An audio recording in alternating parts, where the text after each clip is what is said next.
ओम श्री वेद पुरुषाय नमः। ओम मां सरस्वते नमः। ओम श्री गुरु चरण कमलेभ्यो नमः। ओम ग्राम देवताभ्यो नमः। ओम स्थान देवताभ्यो नमः। ओम ग्रह देवताभ्यो नमः। ओम कुल देवताभ्यो नमः। ओम कुल देव्यै नमः। ओम इष्ट देवताभ्यो नमः। ओम इष्ट देव्यै नमः। ओम गजाननं भूतगणाधिसेवितं कपितजम्बूफलचारुभूषणं उमासुतं शोकविनाशकारकं नमामि विघ्नेश्वर पादपङ्कजम्। अपने इष्ट देवी देवताओं का ध्यान कीजिए, कुल देवी देवताओं का ध्यान कीजिए। ऋषि पराशर की एक छवि अपने मस्तिष्क में स्मरण करते हुए उनका ध्यान कीजिए और अपने गुरुजनों के प्रति निष्ठा भाव श्रद्धा भाव रखते हुए आगे हम बढ़ते हैं कक्षा में। सभी का बहुत बहुत स्वागत।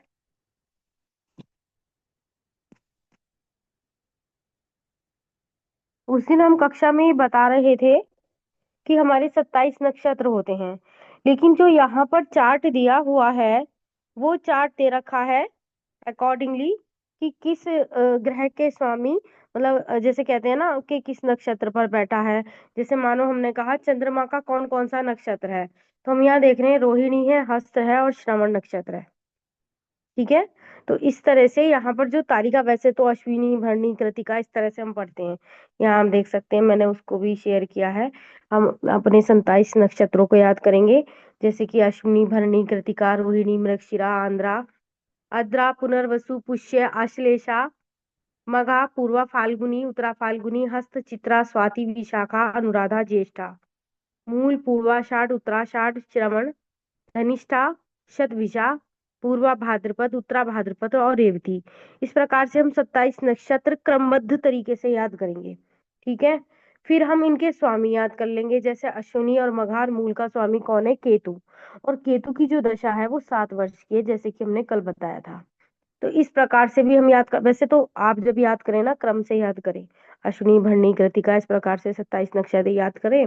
फिर हमने ऐसे याद कर लिया जैसे इस चार्ट में दे रखा है कि जो है जैसे कृतिका और उत्तरा फाल्गुनी और उत्तरा आषाढ़ ये सूर्य का नक्षत्र है। ठीक है, तो क्योंकि अपने नक्षत्र पर बैठा हुआ ग्रह अच्छा फल देता है। जैसे चंद्रमा रोहिणी का होता है तो बड़ा अच्छा फल देता है, क्योंकि रोहिणी जो है चंद्रमा की जो है प्रिय पत्नी थी। ठीक है, तो रोहिणी नक्षत्र का पर अगर चंद्रमा बैठे तो अच्छा फल देता है। तो हम नक्षत्र के हिसाब से, क्योंकि जो विंशोत्तरी दशाएं होती हैं वो नक्षत्र के अनुसार घटित होती हैं, और हम उसमें जो ग्रहों का फल कथन करते हैं कि जैसे तो वो भी नक्षत्र के आधार पर अगर हम करते हैं तो हमारा सटीक निकलता है। सटीक से मतलब जैसे कोई पूछ रहा है हमसे आकर के कि भाई मुझे ये बताओ कि ये काम मुझे करना है और ये कब तक हो जाएगा, एग्जैक्ट डेट एग्जैक्ट टाइम बताओ। तो जिसको नक्षत्र का ज्ञान है और किस राशि पर सॉरी किस नक्षत्र पर कौन सा ग्रह बैठा है, अगर वो उसको लेते हुए संपूर्णता के साथ फल कथन करता है, ठीक है, तो उसका फलादेश लगभग 100% सही जाता है। हमारे गुरुदेव कभी कभी कक्षा में जुड़ते हैं ना, वो ये जरूर पूछते हैं किस नक्षत्र पे बैठा है। ठीक है, तो हालांकि ये थोड़ा एडवांस में हो गया, लेकिन हमें फिर भी हमें याद करने हैं, 27 नक्षत्र याद करने हैं, उनके स्वामी याद करने हैं, और किस ग्रह की दशा का कितना अंतराल है ये हमें याद करना है।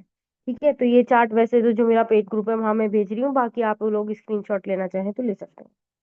इसके अलावा क्रमबद्ध तो यह है, यहाँ से याद करेंगे और फिर इसको हम इस तरह से याद करेंगे कि रोहिणी हस्त और श्रवण चंद्रमा का नक्षत्र। और फिर हम इस तरह से भी रिवाइज कर लेंगे कि चंद्रमा की जो दशा है वो 10 वर्ष की है, तो इस तरह से हमें हमें जो है फलादेश का करने में आसानी होगी। ठीक है, ये हो गया। इसके अलावा हम पढ़ते हैं हमारी जितनी ये 12 राशियां हैं, मेष वृषभ, क्रम हमेशा से वही रहना चाहिए, क्रम नहीं बदलना चाहिए। जैसे मेष वृषभ मिथुन कर्क सिंह कन्या तुला वृश्चिक धनु, ठीक है, मकर कुंभ मीन।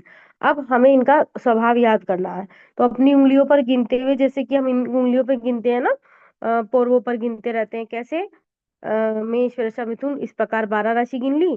और उसके बाद चर अचर द्विस्वभाव, चर अचर द्विस्वभाव या चर स्थिर द्विस्वभाव, चर स्थिर द्विस्वभाव, इस प्रकार से गिनते जाएंगे। और हमें जब हम गिनते गिनेंगे, मतलब मैं याद करने का पैटर्न बता रही हूँ कि जब हम गिनते हुए जाएंगे तो हमें अपने आप में आभासित रहेगा, याद रहेगा कि वो राशि चर है कि अचर है या द्विस्वभाव है।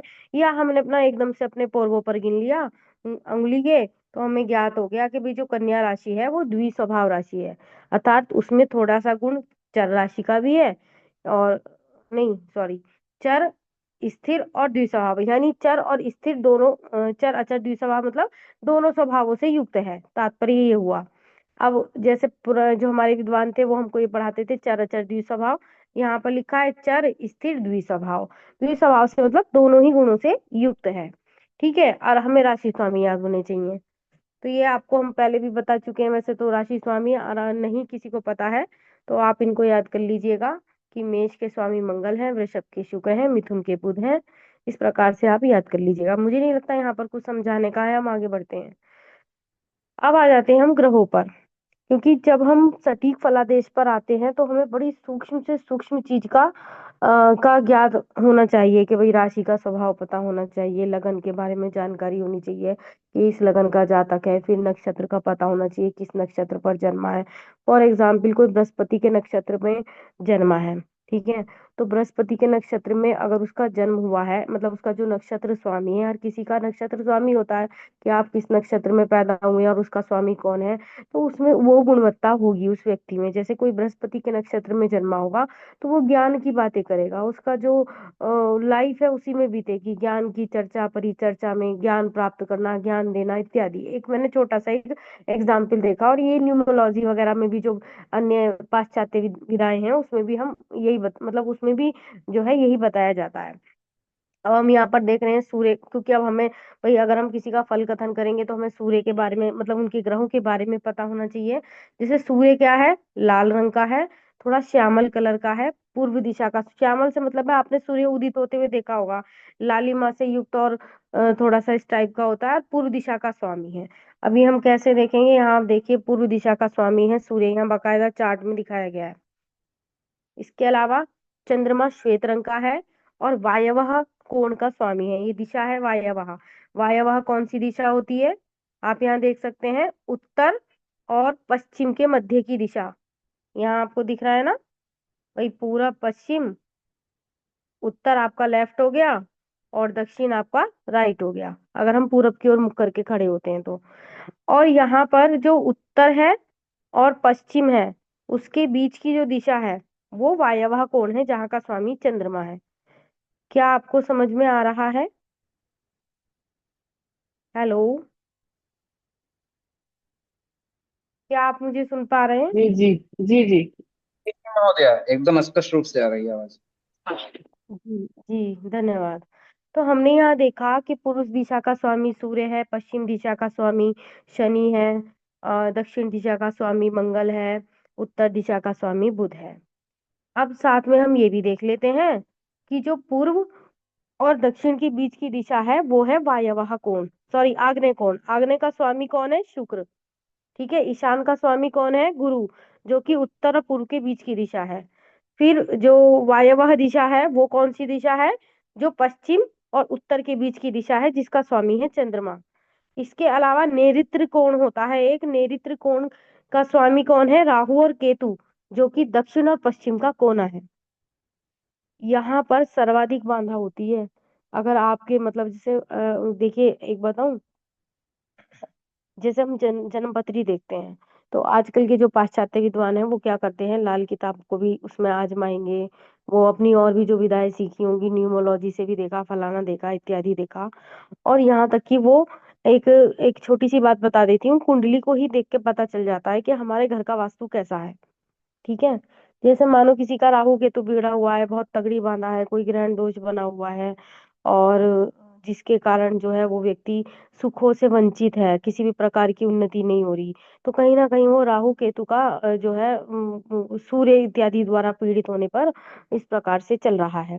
तो जैसे यहाँ नैऋत्य कोण में राहु और केतु का स्थान है, बाकायदा स्थान है, तो यहाँ पर गंदगी नहीं रखनी चाहिए। मतलब गंदगी से मतलब या यहाँ पर जल का स्तोत्र नहीं होना चाहिए। अगर जैसे जल रख दिया गया, मतलब जैसे बहुत से लोग टंकी बनवा देते हैं, पानी की टंकी होती है ना जो छत पर रखते हैं, अब वो बनवा दी, फिर पता चला वो लोग कोर्ट कचहरी घूम रहे हैं। समझ लो वहां किसी ने पानी की टंकी रखी और उस पे केस हो गया, केस होना डेफिनेटली पक्का है। अगर उसकी कुंडली में योग है तो और 100% वो घटना घटित होने वाली है, और जब तक उसका पीछे छुटकारा नहीं मिलेगा, जब तक वहां से वो पानी की टंकी नहीं हटेगी। ये एक छोटा सा वास्तु मैंने बता महोदय, दिया। पर महोदय, जी, महोदय, थोड़ा सा क्षमा चाहते हैं, वो 1 मिनट के आसपास थोड़ा सा आवाज मेरी मिस हो गई थी। दोहरा देंगे क्या? मैं ये नैऋत्य कह से रही थी। संबंधित। जी, जी मैं ये कह रही थी, जो नेऋत्र कोण होता है, नेऋत्र कोण से तात्पर्य है पश्चिम और दक्षिण के मध्य का स्थान। वो जी स्थान राहु और केतु द्वारा होता है। मतलब वैसे मेरे हिसाब से तो राहु होता है, पर इन्होंने यहाँ केतु दे दिया, क्योंकि केतु तो ठीक सा मतलब केतु तो उसका अलग स्थान हो गया। लेकिन फिर भी मान लिया चलो राहु केतु का स्थान है, क्योंकि राहु और केतु एक दूसरे का पार्ट है। तो यहाँ पर क्या है कि अगर यहाँ जी। पर किसी ने पानी की टंकी रख दी, तो परिणाम क्या होगा? वह व्यक्ति डेफिनेटली किसी कोर्ट कचहरी में घूमेगा, उस पर कोई केस हो जाएगा। अगर उसकी कुंडली में भी इस तरह की दशाएं बन रही हैं कि सूर्य कहीं पीड़ित है राहु इत्यादि के साथ, तो वो मतलब कहते हैं कि वास्तु के हिसाब से वहां पानी की टंकी नहीं होनी चाहिए, जल स्तोत्र नहीं होना चाहिए। ठीक है, ये मैं इसलिए बता रही हूँ कि आप मुझे अचानक से ये बात याद आ गई। जी कहिए। जी जी जी महोदय, कह रहे थे कि वास्तुशास्त्र में पानी की टंकी रखने के लिए यही स्थान नियत किया गया है, ऊपर। यहाँ पर कोई जल स्रोत जो है वो नीचे नहीं होना चाहिए, जबकि छत पर ऊपर नैऋत्य कोण पे ही पानी की टंकी रखने के लिए बताया गया है। और किसी भी दिशा वास्तु में में, पानी की टंकी। जी जी, वास्तु में वास्तुशास्त्र में। जी जी ये तो जी। मैं आपसे सुन रही हूँ वैसे, ये मैं आपसे सुन रही हूँ। अब मैम, आ, हाँ, एक आपने लखनऊ। कहा वास्तु में भी, मतलब कौन सा, लाल किताब का या कौन सा वास्तु, कहाँ से पढ़ा आपने? एक पंडित विष्णु गंगाधर शास्त्री हैं लखनऊ के। हम्म। उनसे उन्होंने जो वास्तु का कोर्स करवाया हुआ था, तो उन्होंने हम्म। कहा था कि वैसे तो नैऋत्य कोण में जल तत्व होने से चरित्रहीनता की स्थिति घर में होती है, किंतु हम्म। अगर यह जल जो है वो जमीन से संबंधित हो, जैसे बोरिंग के लिए, बोर के लिए ईशान कोण या उत्तर दिशा और पूर्व दिशा जल तत्व प्रधान मानी गई हैं, तो उधर जल तत्व यानी बोरिंग लेते हैं पानी भूमि से, तो ठीक है। लेकिन अगर वही जल तत्व जो हो नैऋत्य कोण में हो जाए, भूमि से जुड़ा हुआ हो, गड्ढा हो, वहां पर जो है जल स्रोत बना दिया जाए, कुआं, तो वो जो है काफी घातक होता है। लेकिन पानी की टंकी के मामले में चूंकि ये पृथ्वी तत्व माना गया है, नैऋत्य कोण को पृथ्वी तत्व माना गया है, और पृथ्वी तत्व जितना अधिक भारी हो उतना ही ज्यादा वो महत्वपूर्ण माना जाता है। तो इसलिए पानी की टंकी वह ऊपर रखने से वो कोण और भारी हो जाएगा। तो वहां पर पानी की टंकी एकमात्र वही जगह है जहां पर पानी की टंकी रखी जा सकती है। देखिए, मैंने इतना बहुत ज्यादा वास्तु तो नहीं पढ़ा, लेकिन क्योंकि मेरा क्षेत्र ज्योतिष से मैं काफी समय से जुड़ी हूँ। वो एक अलग बात है, मैं प्रोफेशनली नहीं आई कभी भी। लेकिन जितनी मतलब मैं आपने जहाँ सुना हो सकता है ठीक हो, लेकिन मैं अपने अनुभव के आधार पर भी ये बात बता रही हूँ। और ऐसे मेरे पास बहुत सारे केसेस भी आए हैं कि उनकी पानी की टंकी वहां रखी है और उन पर केस चल रहा है। आप कुछ टाइम के लिए जी पानी की टंकी वहां से हटा दीजिए, देखिएगा कि आप केस जीतने लग जाएंगे। और ये मैं आपको, देखिए कोई भी बात मैं ऐसे ही सुन के कहीं से नहीं बता रही हूँ। नहीं नहीं, मैंने तो, मैं एक चीज आक्षेप नहीं होती है कर ना, रहा हूँ, मैं अनुभव भी सिर्फ। बता दिया आपको। जी कहिए। जी जी जी जी, मेरा उद्देश्य केवल ये पुष्टि करना था कि वास्तविकता क्या है, क्योंकि जैसे वहां पर मैंने किया था तो उन्होंने ऐसा बताया था। आप भी अपने स्थान पे सही बता रही देखिए, हैं, जल तो ये स्त्रोत्र, दरअसल। जब आपने ये बात तो कह दी ना, जल स्त्रोत्र, तो जल स्त्रोत्र से मतलब कैसा भी जल स्त्रोत्र, जी समझ गए आप? कैसा भी, जी चाहे वो भूमि से जुड़ा हुआ हो या आपने छत पर पानी की टंकी रखी हो। भाई पानी की टंकी आपने छत पर रख रखी, पानी तो भूमि से ही जा रहा है ऊपर। पानी तो उस जी भूमि से ही निकला, कहीं ना कहीं पाइप वाला लाइन वहां से जाएगी गुजरती हुई। जी और जी ये मैं आपको ये बता रही हूँ, ये ना केवल मैं वास्तु की बात कर रही हूँ। ये मैंने मतलब कहते हैं ना, जैसे अपने अनुभव से भी तो आप कुछ सीखते हैं ना। तो मैं अपने अनुभव के आधार पर बता रही हूँ, इसलिए मैं इतनी सटीकता, अगर आपका ज्ञान, अगर मैं ये नहीं कह रही, हो सकता है आप सही बता रहे हो, मुझसे ज्यादा नहीं बता नहीं, रहे हो, मेरा आपने ज्ञान नहीं, वास्तु नहीं कोर्स नहीं मैम। किया है। जी जी लेकिन जी, मैं मेरा ज्ञान अब एक नहीं है। अनुभव के आधार, जी बोलिए। जी, मैंने ऐसे सामान्य कोर्स किया था, वो मैंने कोई डीपली नहीं किया था, देखिए, चूंकि कोर्स उन्होंने जो में हम बताया। जो पढ़ते हैं वो एक अलग बात है। देखिए, जी क्योंकि कोर्स क्या है, हमने किताबी ज्ञान तो अर्जित कर लिया, क्या क्या केवल किताबी ज्ञान पर्याप्त है क्या? हमें उसे अपने अनुभव नहीं की नहीं, कसौटी पे भी कसना चाहिए। क्या हमें ये जी आवश्यक जी नहीं है कि हम उतनी कुंडलियों पर एनालाइज करें और उस वास्तु को देखें और तब हम उसको समझें? अब जी जी वैसे तो बिल्कुल। मैंने, अब देखिए मेरा जो खुद का व्यू है, हम कहते हैं ईशान कोण में या उत्तर कोण में धन रखना चाहिए। मेरा खुद का व्यू, क्योंकि वो लक्ष्मी का स्थान है। लेकिन लोग क्या कहते हैं, नहीं जी नैऋत्य कोण में रखो, वहां तो पैसा चिपक जाता है। वहां पैसा क्या, कोई भी चीज रखो चिपक जाएगी। चिपक जाएगी से मतलब जैसे कि वो वहां से जाएगी ही नहीं, कभी नहीं जाएगी। अब जी बहुत से लोग इसको मानते हैं। हालांकि रख के देख लो भाई, करके देख लो, क्योंकि मैंने तो एक दिन अपनी किसी आचार्य की कक्षा में भी सुना था। उन्होंने कहा भाई पैसा अगर घर में नहीं टिक रहा ना, एक काम करो, इस दिशा में रख के देखो। वो पैसा कोई ऐसी नौबत ही नहीं आएगी कि आप खर्च करो चिपका रहेगा। हालांकि मैंने ऐसा अनुभव मतलब नहीं किया, लेकिन मैंने कक्षा में ही सुना था। नैऋत्य में। जी, नैऋत्य में कहा उन्होंने। हालांकि मैंने ये किसी से नहीं सुना। पर जैसे हम कहते हैं ना कि हम भी किसी कक्षा में जुड़े थे और कोई अच्छे खासे विद्वान ही पढ़ा रहे थे, लेकिन जब तक हमारी अनुभव की कसौटी पर नहीं, तो हम दूसरे को ये निर्देश कैसे दे दें कि भाई वहां रखिए आप पैसा? जी जी भाई जब बिल्कुल। मैंने तो ये प्रयोग नहीं किया ना, तो ठीक है हमने जी जी किताबी ज्ञान किया, पर किताबी ज्ञान के आधार पर ही तो नहीं कहा जा सकता। हम उसे अनुभव की कसौटी पर कसें तभी तो किसी को उपाय दें। निश्चित रूप से मैम। ठीक है ना? तो मैंने जो जी आपसे जी बात बताई, जो भी मैं कभी बीच बीच में कोई बात बताऊंगी ना, हमेशा ध्यान रखिएगा, मैं जमीन से जुड़ी हुई प्राणी हूँ। मैं आपको गलत नहीं नहीं बताऊंगी, नहीं मैं और if I am wrong you can नहीं करेक्ट मी, राइट? नहीं नहीं मैम, मैं एकदम प्रश्नचिन्ह नहीं लगा रहा हूँ मैम। बस मैंने इसलिए अपने रखी ताकि मेरा एक निराकरण हो जाए, और कुछ भी नहीं मैम। हाँ, मैं कभी भी प्रश्नचिन्ह नहीं मेरी तरफ से मैम, ऐसा कुछ भी नहीं कि मैं प्रश्नचिन्ह। क्योंकि होता क्या है ना महोदय, कई बार होता क्या है कि हमारे समझने में अंतर होता है। विद्वान ने किस तरीके से समझा, ठीक है, हमने, लेकिन मैं फिर भी आपसे कहूंगी, आप बेशक, मैं आपको पढ़ा रही हूँ, आप अपने अनुभव से जो सीखेंगे एक्चुअल ज्ञान वो होगा। एक आप इस तरह से समझ लीजिए, जी मैंने कहा भगवान है, लेकिन आपने तो नहीं देखे ना भगवान है। जब तक आप उसे अपने आत्म अनुभव से नहीं समझेंगे, तब तक भगवान नहीं है। मेरे कहने मात्र से थोड़ी भगवान हो जाएंगे। तो आपका खुद का अनुभव भी तो कुछ कहता है। तो हमेशा कोई भी बात कभी भी कहें, अपने अनुभव की कसौटी पर कसें, या फिर उसका प्रमाण हो आपके पास। जैसे मैंने अभी जी आपको कहा, जी मैंने अनुभव पे भी कसा और मेरे पास इसका प्रमाण भी है। ऐसे बहुत बहुत घरों में जाके देख लीजिए, जहाँ कोर्ट कचहरी चलिए, डेफिनेटली पानी की टंकी वहीं होगी। जी अब जैसे बिल्कुल। मैंने कहा, एक मैंने विद्वान की कक्षा में सुना था, उन्होंने कहा नैऋत्य कोण में कहीं कोई अलमारी सी बनाओ, वहां पे धन रख दो, जिसका पैसा नहीं टिक रहा देखना चिपक जाएगा, पैसा कहीं जाएगा ही नहीं, वहां कोई भी चीज रखो चिपकी रहेगी। चिपकी, अब उनका ऐसा आदेश है। लेकिन हाँ, मैं ये कहती हूँ कि वहां भी जो है ना, जैसे हमने तो, अब देखो विद्वान हैं, सबके अपने अपने मत होते हैं, लेकिन मैं जो आपको बात बता रही, मैंने जो अनुभव से सीखी और जो मैंने कहते हैं ना देखी भी, वही मैं आपको बता रही हूँ। अब जी वो तो किताबों में क्या आपकी लिखा बात। है? जी जी। नहीं, ठीक किताब है। से बढ़ करके मैम किताब से बढ़कर अनुभव होता है, हम इस चीज को मानते हैं। हाँ, जी तो इसीलिए तो कहते हैं ना कि गुरुजनों का जो, अगर हमें सही गुरुजन मिल जाए तो कहने ही क्या। और देखिए, हम संस्कृत के हैं तो हम जमीन से जुड़े हुए हैं, हम आपको गलत बात नहीं बताएंगे। और if I am wrong you can correct me, right? क्योंकि हम यहाँ ज्ञान जी लेने और देने के लिए जुड़े हैं। कोई हमें किसी को जी कोई वो बिल्कुल। नहीं करना है, और आप भी अगर कोई जानकारी रखते हैं तो उसका स्वागत है। चलिए आगे बढ़ते नहीं नहीं हैं। मैम। जी जी। जी। तो हमने जाना, धन्यवाद। हमने मानो पूर्व की ओर मुड़ कर लिया है, सूर्य को हम देख रहे हैं, तो पूर्व दिशा का स्वामी सूर्य हो गया, पश्चिम का स्वामी शनि हो गया, दक्षिण का स्वामी मंगल हो गया, उत्तर का स्वामी बुध हो गया। अब अन्य कोणों को लेते हैं, जिसे पूर्व और दक्षिण के मध्य में है आग्नेय कोण, वहां का स्वामी शुक्र है। ठीक है। पूर्व और उत्तर के कॉर्नर में है ईशान कोण, जहाँ का स्वामी गुरु है। फिर हम जाते हैं इधर, जो ये वायव्य कोण है, ठीक है, वायव्य कोण हो गया उत्तर और पश्चिम के बीच का स्थान, जहाँ का स्वामी चंद्रमा है। और फिर इसके बाद हमने देखा नैऋत्य कोण, जो कि दक्षिण और पश्चिम के मध्य में है, जहाँ की राहु केतु का स्थान है। लेकिन मूलतः जो मैं अपने अनुभव से बताऊं, राहु का विराजमान होना वहां निश्चित है।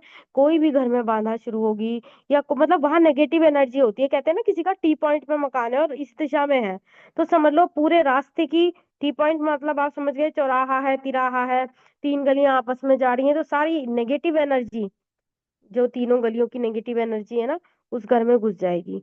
इसलिए कहते हैं कि वहां हनुमान जी का चित्र लगाओ प्रवेश द्वार पर, या कोई जो फैंग शुई वगैरह कोई ऐसा आइटम लगा लो, जिससे वो नेगेटिव एनर्जी टकरा करके वापस चली जाए। क्योंकि टी पॉइंट का मकान हो, तिराहे का मकान हो, चौराहे का मकान हो, तो वहां नेगेटिव एनर्जी एकदम से एंटर करती है, मतलब वास्तु के अकॉर्डिंग, क्योंकि हम दिशाओं को पढ़ रहे हैं तो थोड़ा बहुत हम यहाँ वास्तु के बारे में बता रहे हैं। और ये जो भी बात मैं आपको बता रही हूँ, मैं अपने अनुभव से ही बता रही हूँ, क्योंकि कोई व्यक्ति ज्योतिषी दो कारणों से बनता है, या तो उसके जीवन में अथाह दुख हो, ठीक है, या वो उसका बहुत जबरदस्त इंटरेस्ट हो, या कुछ भी कह सकते हैं, बहुत सारी चीजें हो सकती हैं। लेकिन परेशानी से ही व्यक्ति सीखता है, अपने कष्टों से वो अधिक सीखता है। तो हम आगे चलते हैं।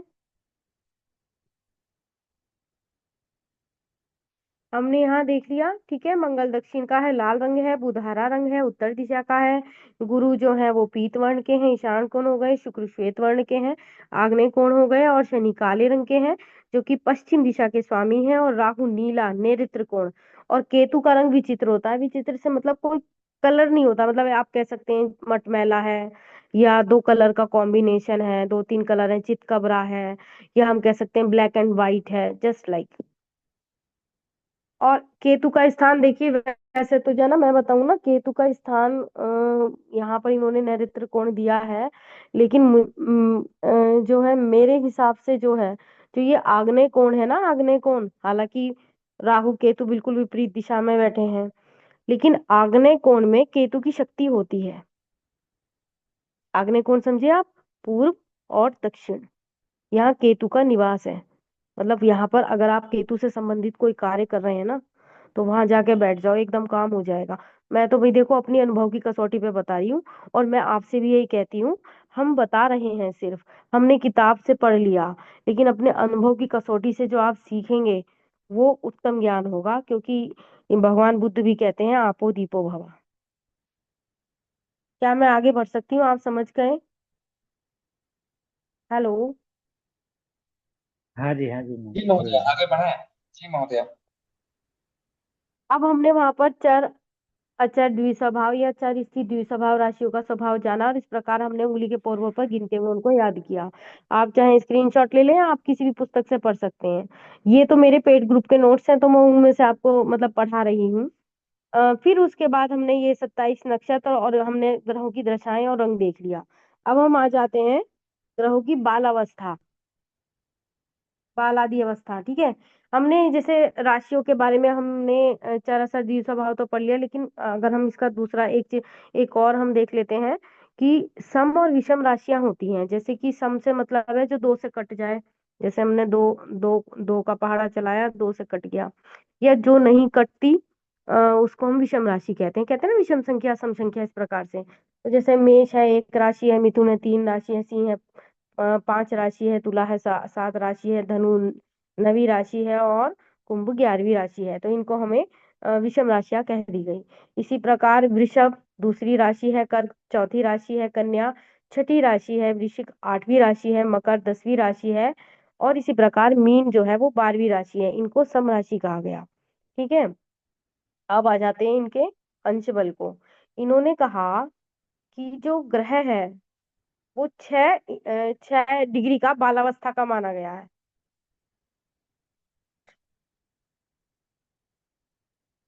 रुकिए रुकिए, कुछ गड़बड़ थी। सॉरी, यहाँ पे देखा है कि जो 6 डिग्री या उससे नीचे का है,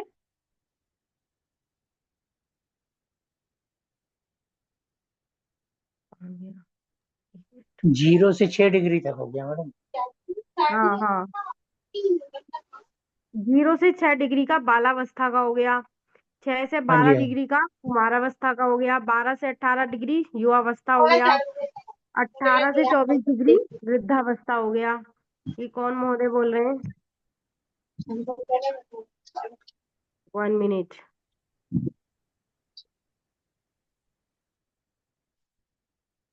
जी, 12 से 18 डिग्री युवावस्था हो गया, 18 से 24 वृद्धावस्था हो गया, और 24 से 30 डिग्री मृतावस्था का माना जाता है।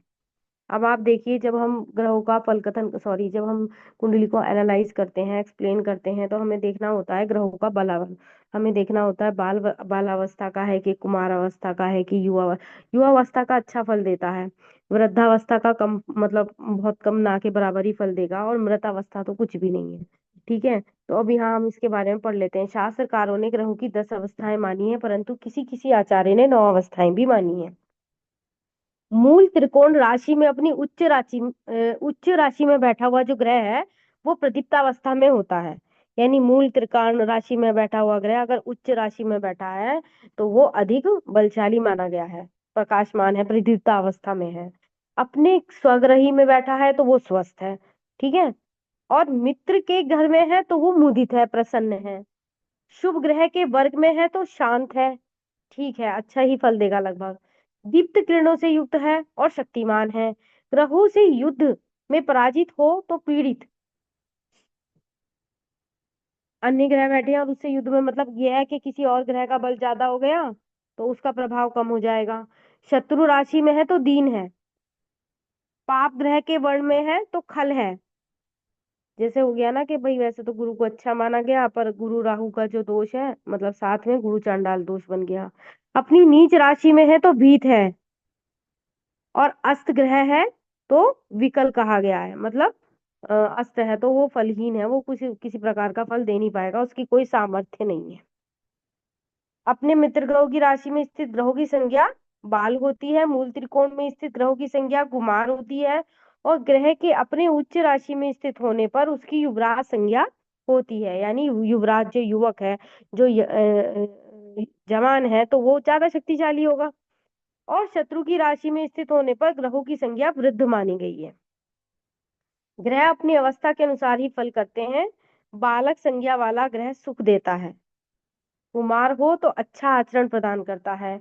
यौवन अवस्था वाला राज्य अधिकार दिलाता है, क्योंकि वो यौवन से भरा हुआ है, राजकुमार है, मतलब युवराज है और शक्तिशाली है, तो वो राज्य अधिकार दिलाता है। और वृद्धावस्था में है तो ऋण रोग इत्यादि देता है, और मृत है तो कोई फल नहीं देता।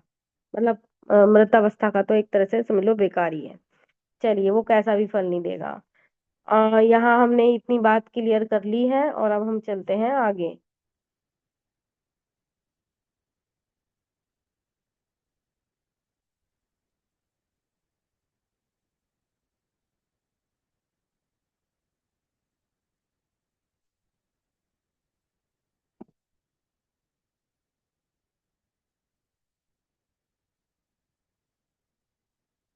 प्रतीक्षा कीजिएगा 1 मिनट।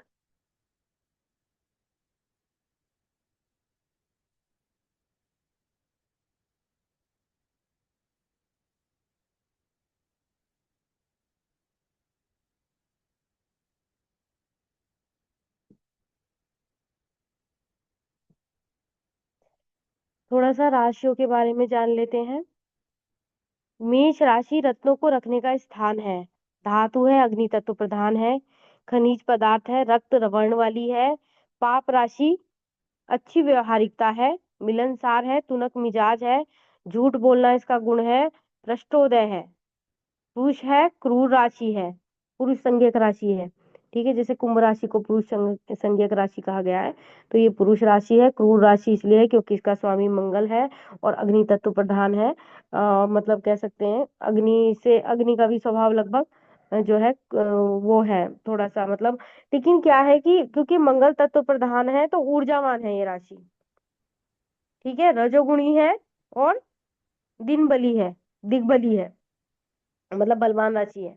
उसके बाद आगे चलते हैं, दिन में बलवान रहती है, मतलब सशक्त रहती है। वृषभ राशि को पढ़ लेते हैं। वन खेत जहाँ पशु बांधे जाते हैं। जलपूर्ण खेत जहाँ धान पैदा होता है। शुभ राशि है। इस- स्त्री राशि है, क्षमाशील है, चौड़ी जांघें हैं, बड़ा चेहरा है, तुनक मिजाज है। जब किसी से बात पर क्रोधित हो जाए, मतलब यह है तो वृषभ राशि वाला व्यक्ति क्रोधित नहीं होगा, और जब क्रोधित हो जाएगा ना तो सामने वाले को जो है ना वो परास्त कर देगा। या वृषभ लगन वाला जातक भी बहुत ज्यादा मजबूत होता है अगर उस पे शुभ दृष्टि है, या मतलब ग्रह दृष्टि है, मतलब अगर शुक्र वहां स्वामी है, इस प्रकार से अगर उसका लगन मजबूत है और वृषभ राशि वहां बैठी है, तो वह व्यक्ति क्या होगा कि मतलब सामने वाले शत्रु पर हावी रहेगा। तुनक मिजाज है, किसी की बात पर क्रोधित हो जाए। और व्यापारी वर्ग पृष्ठोदय और रात्रि में बली होती है ये राशि। मतलब वृषभ राशि रात्रि में बली होती है। आपने देखा होगा ना, कुछ लोग क्या है कि पूरी रात काम कर लेते हैं, दिन में सोते रहते हैं। या कुछ लोगों को आपने देखा होगा कि वो शाम को ज्यादा एक्टिव रहते हैं, दिन में थोड़ा सा ऐसे ही रहते हैं। या कुछ लोग सुबह एक्टिव रहते हैं। तो ये राशियों का प्रभाव ही होता है। ठीक है। इस तरह से हम इसको अनुभव की कसौटी पर देख सकते हैं। अब यहाँ तो वैसे सामान्य भाषा में दे रखा है, अगर हम इसको कोई और अच्छी सी पुस्तक से पढ़ें तो वो हाँ और अच्छा इसका विश्लेषण होगा राशियों का, ग्रहों का। तो अभी हम देख लेते हैं यहाँ पर और क्या क्या है। राशियों की प्रकृति भी बता दी, ये हम अभी बता चुके हैं आपको। जैसे कि ये तो हम अभी पढ़ा दिए आपको। किन किन राशियों, कौन कौन सी राशियों, राशि पुरुष तत्व प्रधान, मतलब पुरुष प्रधान है। जैसे कि मेष है, पुरुष पुरुष राशि है। मिथुन है, पुरुष राशि है, यानी किसी की राशि मिथुन है तो उसका स्वभाव पुरुषों जैसा होगा, बेशक वो फीमेल हो। सिंह राशि है, तुला राशि है, धनु राशि है, कुंभ राशि है, ये अधिकार जताने वाली राशि है। इनका स्वभाव में मतलब पौरुष होगा, वो पुरुष के समान कार्य करेंगी। स्त्री राशि कौन सी है? वृषभ राशि है, कर्क राशि है, कन्या राशि है, वृश्चिक राशि है, मकर, मीन राशि ये स्त्री संज्ञक राशि कही गई है। इनकी प्रकृति देख लेते हैं। पित्त प्रकृति किसकी है? मेष राशि की। सिंह, धनु पित्त संज्ञक राशि होती है। वायु प्रकृति किसकी है? वृषभ, कन्या और मकर राशि। तो अब ये हमें तो भैया ये तो हमारा सिलेबस है, हमको इसे याद करना पड़ेगा। या तो आप कोई पुस्तक ले लीजिए, कोई जिस सामान्य ज्योतिष वाली, किसी ऐसे राइटर की जो आपको समझ में आ जाए, क्योंकि राइटर की अपनी अपनी लैंग्वेज है। आप किसी बुक सेलर के पास जाकर के कोई सामान्य पुस्तक ले सकते हैं, वहां से आप पढ़ सकते हैं। ठीक है। उससे क्या होगा, हम धीरे धीरे इन चीजों को पढ़ेंगे तो हमें याद हो जाएगा कि भाई जो वायु प्रधान राशि है वो ऋषभ है, कन्या है, मकर है। ठीक है। मिश्रित राशि यानी जिसमें वात, पित्त और कफ, ये जो है ना पित्त, ये तीनों गुण शामिल हैं। तो वो मिथुन राशि हो गई, तुला राशि हो गई, कुंभ राशि हो गई। अब जैसे किसी की कुंभ राशि है तो उसे वात, पित्त, कफ तीनों से संबंधित रोग होंगे, या उसके जैसी उसकी प्रकृति होगी। आप किसी डॉक्टर के पास जाते हैं, आयुर्वेदाचार्य के पास जाते हैं, या तो वो आयुर्वेद जो काम करता है वो व्यक्ति की प्रकृति पर काम करता है, कि वो वात प्रकृति का व्यक्ति है, कफ प्रकृति का व्यक्ति है, या वात कफ पित्त तीनों का मिश्रण है, या पित्त प्रकृति का। तो उसके आधार पर वो जो मेडिसिन देगा वही उस व्यक्ति पर काम करेगी, क्योंकि प्रकृति के अनुसार जो मेडिसिन देते हैं वो आयुर्वेदाचार्य देते हैं, जो अच्छे आयुर्वेदक हैं। ठीक है। अब ये भी मैंने यहाँ बता दिया, इसको हम कैसे समझेंगे अनुभव की कसौटी पर। जो कुंभ राशि है उसमें वात, पित्त, कफ तीनों प्रकृति पाई जाएंगी। क्यों? क्योंकि उसमें इन तीनों मिश्रित, तीनों जो है प्रकृतियों का मिश्रित समावेश होगा। क्या आप मुझे समझ पा रहे हैं मैं क्या बता रही हूँ? हेलो। जी ठीक है। जी जी अब जब तक हम इनके स्वभाव नहीं समझेंगे, इनका ये सब नहीं समझेंगे, तो हमको कैसे पता चलेगा कि प्रकृति का। अब जैसे मैंने एक सीधा सा स्वभाव बता दिया आपको कि जो कुंभ राशि है वो तीनों प्रकृति से संबंधित जो है उसको रोग हो सकते हैं, क्योंकि उसमें मिश्रित फल तीनों का ही है। क्या आप 1 मिनट कैमरा ऑन करेंगे, आप सभी?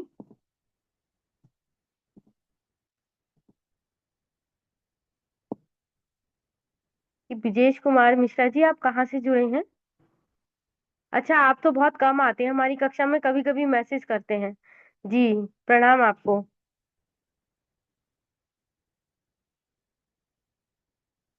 आप सभी का बहुत बहुत स्वागत है। आप वाकई में मन से सीखना चाहते हैं, नित्य कक्षा में आने के लिए आपका बहुत बहुत स्वागत और आभार।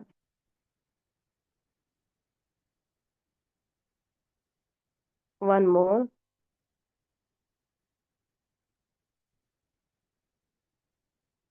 जी धन्यवाद। तो हम यहाँ पर आपको उनकी जो राशियां हैं उनकी प्रकृति बता रहे थे, तो हम वहीं चलते हैं अपनी कक्षा में। तो हमें इस तरह से याद करना है, वात, पित्त, कफ प्रकृति, उसमें उन राशियों को डाल दीजिएगा। जैसे पित्त प्रकृति की राशि है, मेष है, सिंह है, धनु है, ये पित्त संगत राशि है। यानी इस राशि का कोई व्यक्ति हमारे पास आता है तो हम बता देंगे कि भाई तुम्हें तो पित्त संबंधी रोग होते होंगे।